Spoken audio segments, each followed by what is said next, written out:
Hi friends, welcome to இலக்கிய கிழமை. நான் உங்கள் திரு. இந்த வீடியோவில் நம்ம என்ன லெசன் பார்க்க போகிறோம் அப்படின்னா உயிர்கோளம் பார்க்க போகிறோம். இதில் கண்டிப்பாக 1 or 2 கொஸ்டின் கண்டிப்பாக கேட்டுருவாங்க. சரி, வாங்க வீடியோக்குள்ளே போயிடலாம். ஃபர்ஸ்ட் கொஸ்டின் பாருங்கள். புவி சுமார் டேஸ் ஆண்டுகளுக்கு முன்பு உருவானது அப்படின்னா பூமி பார்த்தீங்கன்னா கிட்டத்தட்ட 4.5 பில்லியன் ஆண்டுகளுக்கு முன்பு தான் உருவானது. சைலண்ட் ஸ்ப்ரிங் என்ற புத்தகத்தினுடைய ஆசிரியர் யாருன்னு கேட்பாங்க. Rachel Carson. ஓகேங்களா, இது ரிப்பீட்டடாக கேட்டுட்டு இருக்காங்க. சைலண்ட் ஸ்ப்ரிங் என்ற புத்தகத்தினுடைய ஆசிரியர் யாருன்னு பார்த்தீங்கன்னா ரேச்சல் கார்சன். ஓகேங்களா, யுனெஸ்கோ எந்த ஆண்டு மனித நேயமும் உயிர்கோளமும் என்ற திட்டத்தை தொடங்கினாங்க அப்படின்னா 1971 தான் தொடங்கியிருக்காங்க யுனெஸ்கோ. சரியா, யுனெஸ்கோ 1971 தான் மனிதமும் உயிர்கோளமும் அப்படின்ற ஒரு திட்டத்தை தொடங்குறாங்க. ஓகே, உயிர்கோளம் என்ற சொல் டேஸ் என்ற கிரேக்க சொல்லில் இருந்து வந்தது அப்படின்னா பயோஸ்பியர். ஓகேவா, உயிர்கோளம் என்ற சொல் பயோஸ்பியர் என்ற ஒரு கிரேக்க சொல்லிலிருந்து தான் வந்திருக்கு. ஓகே, உயிர்கோளம் என்ற வார்த்தை முதலில் யாரால் அறிமுகப்படுத்தப்பட்டது அப்படின்னா எட்வர்ட் சுயஸ். ஓகே, உயிர்கோளம் என்ற வார்த்தை முதலால் எட்வர்ட் சுயஸ் என்பவரால் தான் அறிமுகப்படுத்தப்படுது. நல்லா பார்த்துக்குங்க. அடுத்து, சூழ்நிலை மண்டலம் என்ற வார்த்தை முதலில் யாரால் பயன்படுத்தப்பட்டது அப்படின்னு கேட்டாங்கன்னா ஏஜே டான்ஸ்லி. ஓகேவா, சூழ்நிலை மண்டலம் என்ற வார்த்தை முதலில் யாரால் பயன்படுத்தப்பட்டது அப்படின்னு கேட்குறாங்கன்னா ஏஜே டான்ஸ்லி. ஓகேங்களா. ஓகே, சதுப்பு நில காடுகள் டேஸ் என்றும் அழைக்கப்படுகிறது. அலையாத்தி காடுகள். ஓகேவா, சதுப்பு நில காடுகளை அலையாத்தி காடுகள் என்றும் அழைப்பாங்க. இது ரிப்பீட்டடாக இந்த கொஸ்டின் கேட்டுகிட்டே இருக்காங்க.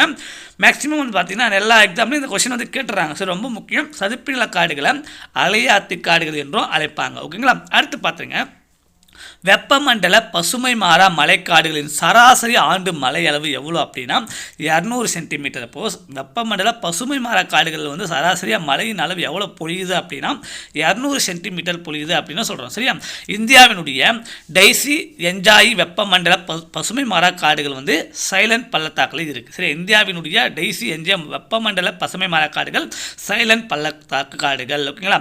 அடுத்து பொறுத்துக்கு பாருங்கள், வெப்பமண்டல புல்வெளி உயிர் சூழ்வாளிடம் தான் இந்த பொறுத்தலை கொடுத்துருக்காங்க. ஆப்பிரிக்கானா சவானா அப்படின்னு சொல்லுவாங்க. கொலம்பியா வெனிசுலான்னு பார்த்தீங்கன்னா லானோஸ் அப்படின்வாங்க. பிரேசில்னா காம்போஸ். இது அப்படியே பொறுத்துகளை கொடுக்கலாங்க. டக்குன்னு நல்லா பார்த்துங்க. ஆப்பிரிக்கா சவானா, கொலம்பியா வெனிசுலானா லானோஸ், பிரேசில்னா காம்போஸ். ஓகேங்களா. அடுத்த ஒரு பொறுத்துக்க பார்த்துலாம்.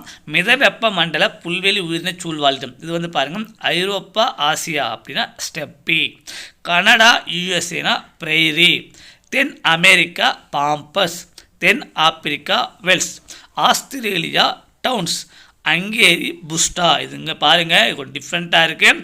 சப்போஸ் உங்களுக்கு எதனா கொஞ்சம் ட்விஸ்ட்டாக வைக்கணும் அப்படின்னா இது மாதிரி கேட்டுருவாங்க. கொஞ்சம் மறக்கிற மாதிரி இருக்கும். ஸோ 1 or 2 டைம் நல்லா இதை ரீட் அவுட் பண்ணிக்கோங்க. அப்போ தான் உங்களுக்கு ஈஸியாக இருக்கும். ஓகேங்களா. அடுத்து ஒரு பத்துக்க பாருங்கள். நாடோடி மக்கள் பொறுத்துக்க. இப்போ வட ஆப்பிரிக்காவில் மக்களை பெர்பெஸ் அப்படின்னு சொல்லுவாங்க. அரேபிய பாலைவன மக்கள் நாடோடிகளை பெய்டோயின்ஸ் அப்படின்னு சொல்லுவாங்க. நமீபியாவில் இருக்கக்கூடிய நாடோடிகளை டமாரா, நமீபியா டமாரா அப்படின்னு சொல்லலாங்க. கலக்காரி பாலைவன மக்களை புஷ்மன் அப்படின்னு சொல்லுவாங்க. ஆஸ்திரேலியாவினுடைய அந்த மக்களை பார்த்தீங்கன்னா அபாரிஜின்ஸ் அப்படின்னு சொல்லுவாங்க. ஓகேங்களா.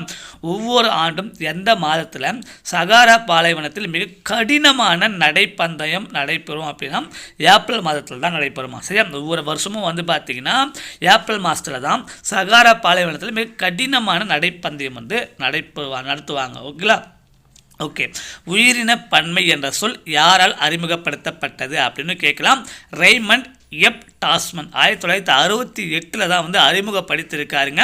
உயிரின பன்மை என்ற சொல் ரெய்மண்ட் எப் டாஸ்மன் என்பவரால் அறிமுகப்படுத்தப்படுது.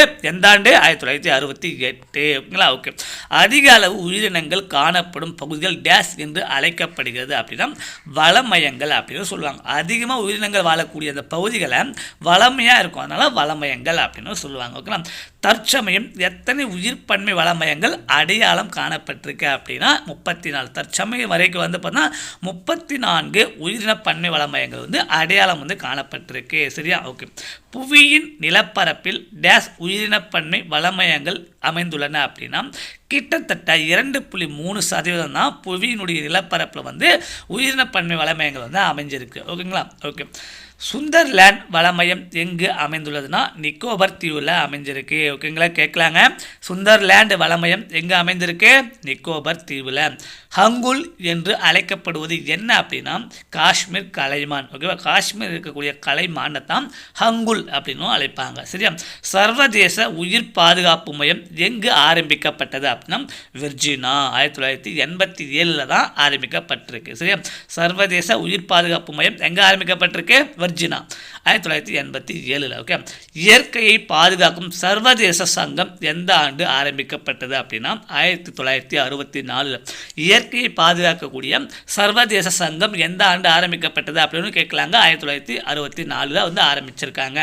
குள்ளக்காட்டு பன்றி எங்கே அமைந்துள்ளதுன்னா அஸ்ஸாமில் வந்து அமைஞ்சிருக்கான். காட்டுப்பன்று தெரியும். குள்ளக்காட்டுப்பன்று எங்கே அமைஞ்சிருக்கு அப்படின்னா அஸ்ஸாமில் வந்து அமைஞ்சிருக்கு. ஓகேங்களா? வனவிலங்கு பாதுகாப்பு சட்டம் கொண்டு வரப்பட்ட ஆண்டு 1972. இது ரிப்பீட்டட் கொஷின். இந்த கொஷின் இல்லாமல் மேக்ஸிமம் கொஷின் பேப்பர் நம்மளால் பார்க்க முடியாது. 1972. ஓகே. தேசிய வனவிலங்கு செயல் திட்டம் முதல்ல எந்த ஆண்டில் நடைமுறைப்படுத்தப்பட்டது? 2002. ஓகே. தேசிய வனவிலங்கு செயல் திட்டம் முதல்ல எந்த ஆண்டில் நடைமுறைப்படுத்தப்பட்டது? 2002. ஓகே. அடுத்து பொறுத்துக்க பாருங்கள். புலி காப்பகம் 1972. இந்த ஆண்டுகள் அது எப்போ ஸ்டார்ட் பண்ணாங்க? இந்த ஆண்டுகள் வந்து ரொம்ப முக்கியம். புலி காப்பகம் 1973. முதலை வளர்ப்பு இயக்கம் வந்து 1975. காண்டாமிருக பாதுகாப்பு சட்டம் 1987. யானைகள் பாதுகாப்பு இயக்கம் 1988. கடல் ஆமைகள் பாதுகாப்பு திட்டம் 1999. சரியா? நல்லா பார்த்துக்குங்க. ரிப்பீட்டடு கேட்பாங்க. அடுத்து பொறுத்துக்க பாருங்கள். தேசிய பூங்காக்கள் எவ்வளோ இருக்குது? 103 இருக்குது. வனவிலங்கு சரணாலயங்கள்னு பார்த்தீங்கன்னா 537 வனவிலங்கு சரணாலயங்கள் வந்து இருக்குது.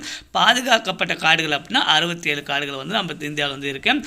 சமுதாய காடுகள் நம்ம இந்தியாவில் 26 இருக்குது. சரியா? ஓகே. இந்தியாவின் முதல் தேசிய பூங்கா எது? இந்த முதல் அதெல்லாம் வந்து ரொம்ப இம்பார்ட்டன்ட். ஓகேங்களா? இந்தியாவினுடைய முதல் தேசிய பூங்கா எது அப்படின்னா ஹெய்லி தேசிய பூங்கா. இது உத்தரகாண்டில் இருக்குது. இதை வந்து எப்போ ஸ்டார்ட் பண்ணாங்க அப்படின்னா 1936 ஸ்டார்ட் பண்ணியிருக்காங்க. சரியா? ஓகே. ஹெய்லி தேசிய பூங்கா தற்போது எவ்வாறு அழைக்கப்படுது அப்படின்னா ஜிம் கார்பெட் தேசிய பூங்கா. சரியா? முதல்ல ஸ்டார்ட் பண்ண அந்த ஹெய்லி தேசிய பூங்காவை தற்போது எப்படி அழைக்கிறாங்க அப்படின்னு கேட்கலாம். ஜிம் கார்பெட் தேசிய பூங்கா. ஓகே. சரிஸ்கா புலிகள் காப்பகம் எங்கே அமைஞ்சிருக்கு? ராஜஸ்தானில் அமைஞ்சிருக்கு. இப்படி டிஃப்ரெண்ட்டாக கேட்கலாம். அடுத்து வந்து பொறுத்துக்க பாருங்கள். புலி காப்பகம் வந்து 50 இருக்குது. யானைகள் காப்பகம் வந்து 32 நம்ம இந்தியாவில். சரியா? உயிர்கால காப்பகம் வந்து 18 இருக்குது. ராமேஸ்வர ஈரநிலம் வந்து 26 இருக்குது. பிஷ்னாய் கிராமங்கள் எங்கு காணப்படுது அப்படின்னா ராஜஸ்தானில் தான் பிஷ்னாய் கிராமங்கள் வந்து காணப்படுது. சரிங்களா? இந்த 31 கொஷின் வந்து பார்த்துட்டிங்க அப்படின்னா கன்ஃபார்மாங்க 1 or 2 கொஷின்லேருந்து கேட்கறதுக்கு அதிக வாய்ப்பு இருக்குது. அந்த பொறுத்துக்களையும் நம்ம கொடுத்துருக்கோம் இல்லையா? அதிலே வந்து இன்னும் ஒரு 10 or 20 கொஷின் எக்ஸ்ட்ராவே நம்ம வந்து பில்ட் பண்ணுற மாதிரி தான் இருந்திருக்கும். ஆல்மோஸ்ட் 50 கொஷின் வந்து இந்த வீடியோவில் வந்து இருக்குது. இதை மட்டும் ரீட் அவுட் பண்ணிட்டீங்க அப்படின்னா ஷோராக நீங்கள் கன்ஃபார்மாக இதிலேருந்து வரக்கூடிய கொஷின்ஸை அட்டன் பண்ண முடியும். 1 or 2 கொஷின் நீங்கள் வந்து சாலிடாக வந்து நீங்கள் ஆன்சர் பண்ணலாம். ஓகே. இந்த வீடியோ உங்களுக்கு பிடிச்சிருந்தால் லைக் பண்ணுங்கள், ஷேர் பண்ணுங்கள், சப்ஸ்கிரைப் பண்ணுங்கள். நான் போடக்கூடிய வீடியோ தொடர்ந்து நீங்கள் பார்க்கணும் அப்படின்னா மறக்காமல் கீழே இருக்கிற பெல் பட்டனை ப்ரெஸ் பண்ணிவிடுங்க. Thank you friends.